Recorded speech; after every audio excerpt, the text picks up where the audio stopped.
Hello बच्चों, let's read the question. In the circuit shown in figure, neglecting source resistance, the voltmeter and ammeter reading will respectively be.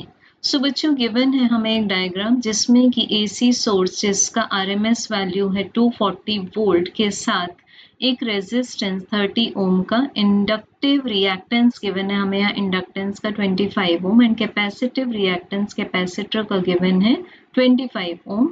यहाँ पर तीन components को इस तरह से कनेक्ट करके सीरीज LC-R सर्किट डेवलप किया गया है।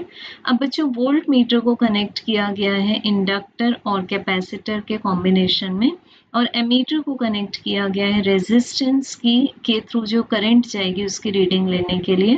तो हमें बताना है कि वोल्ट मीटर की रीडिंग एंड एमीटर की रीडिंग रिस्पेक्टिवली क्या है। तो अगर हम वोल्ट मीटर की रीडिंग के लिए देखें तो L के अक्रॉस जो वोल्टेज अपीयर होगा that will be VL and capacitor के अक्रॉस जो वोल्टेज अपीयर होगा वो होगा VC।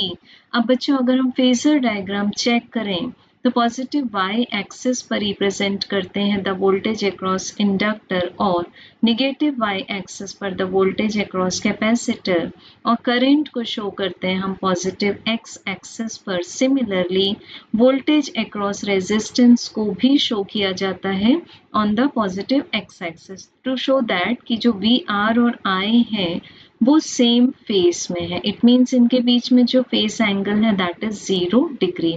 अब बच्चों अगर VL और VC को देखें तो वो आउट ऑफ फेस है। It means VL minus VC की वैल्यू हो जाएगी 0। तो यहाँ वोल्ट मीटर रीड करेगा द रीडिंग 0 एंड एमीटर के अक्रॉस जो रीडिंग होगी वो हमें एक इंडिकेशन देगी कि ये सर्किट रेजोनेंस में प्योरली रेजिस्टिव बिहेव करेगा। तो हमें जो RMS करंट की वैल्यू एमीटर में मिलेगी that will be RMS value of voltage divided by the resistance. So RMS value of EMF given है 240 वोल्ट एंड रेजिस्टेंस है 30 ओम। तो हमें RMS यानी कि करंट की RMS वैल्यू मिल जाएगी 8 एम्पियर जो कि एमीटर के थ्रू रीडिंग है। So correct answer will be option number D. Thank you.